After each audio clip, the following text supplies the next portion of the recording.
Hello friends, வணக்கம். வாங்க இன்றைக்கி நாம் என்ன பார்க்க போகிறோன்னா இட்லியும் கேரட் சட்னியும். இட்லிக்கு கேரட் சட்னி காம்பினேஷன் சூப்பராக இருக்கும் ஃப்ரெண்ட்ஸ். ஒரு முறை ட்ரை பண்ணி பாருங்கள். இன்றைக்கி இட்லி ஒரு டிஃப்ரெண்ட்டான இட்லி. எப்படின்னா, இது ரத்தசாலி அரிசியில் செஞ்ச இட்லி. ரத்தசாலி அரிசி ஒரு பங்கு, இட்லி அரிசி ஒரு பங்கு, ரேஷன் அரிசி புழுங்கல் அரிசி ஒரு பங்கு, பச்சரிசி ஒரு பங்கு, 4 சேர்த்து பண்ணது. இட்லி அவ்வளோ சாஃப்டாக இருக்குது பாருங்கள். அப்படியே சும்மா சாஃப்டாக அவ்வளோ நல்லாயிருக்கும் ஃப்ரெண்ட்ஸ். நீங்களும் ஒரு முறை செஞ்சு பாருங்கள். ட்ரை பண்ணி பார்த்துட்டு எனக்கு கமெண்ட்ஸில் சொல்லுங்கள்.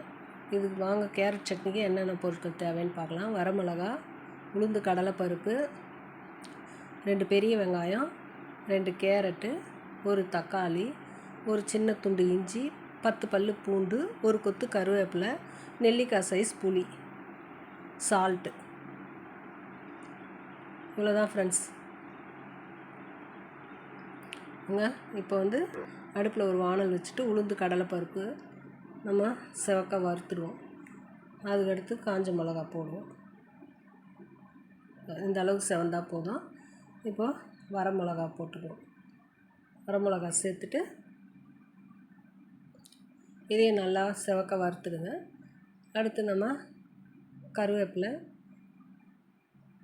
பூண்டு, சின்ன துண்டு இஞ்சி எல்லாத்தையும் போட்டு நம்ம வதக்குவோம். வெங்காயம் இதை நல்லா வறுத்துட்டு, இது நான் இன்றைக்கி செய்கிறது 4 பேர் அளவு சாப்பிட்லாம்.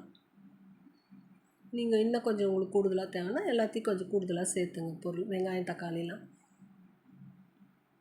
வெங்காயம் இந்த அளவுக்கு வதங்கணும். ஒரு தக்காளி சேர்த்துருங்க. தக்காளி சேர்த்துட்டு கொஞ்சம் வதங்கின பிறகு புளி, தேவையான அளவு சால்ட்டு சேர்த்துட்டு நம்ம கொஞ்சம் நல்லா வதக்கிடுவோம். வதக்கிட்டு நம்ம கொஞ்சம் இது வதங்கின பிறகு கூட கேரட் சேர்த்துருவோம். கேரட் சேர்த்து ஒரு 5 நிமிஷம் வதக்கிட்டு ஆற வச்சுட்டு நம்ம மிக்ஸி ஜாரில் சேர்த்து அரைச்சிடுவோம். இது கொஞ்சம் நல்லா வதங்கணும். ஒரு 5 நிமிஷம் வதங்கணும். வதங்கின பிறகு இந்த அளவுக்கு வதங்கின பிறகு நம்ம மிக்ஸி ஜாரில் சேர்த்து 10 நிமிஷம் ஆற விட்டுருவோம். ஆற விட்டுட்டு அதுக்கப்புறம் மிக்ஸி ஜாரில் சேர்த்து நம்ம நைஸாக அரைச்சிக்குவோம்.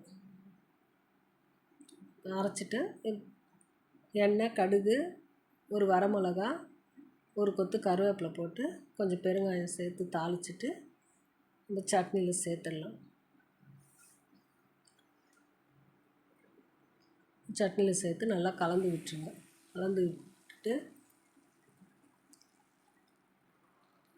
சால்ட்டு பார்த்துங்க தேவையான அளவுக்கு. அடுத்து நம்ம இட்லி பாத்திரம் வச்சு இன்றைக்கி 2 தட்டு இட்லி ஊற்றிட்டேன். இட்லி ஊற்றி ஒரு 10 நிமிஷம் வேகட்டும். நம்ம 10 நிமிஷம் வெந்த பிறகு பார்க்கலாம்.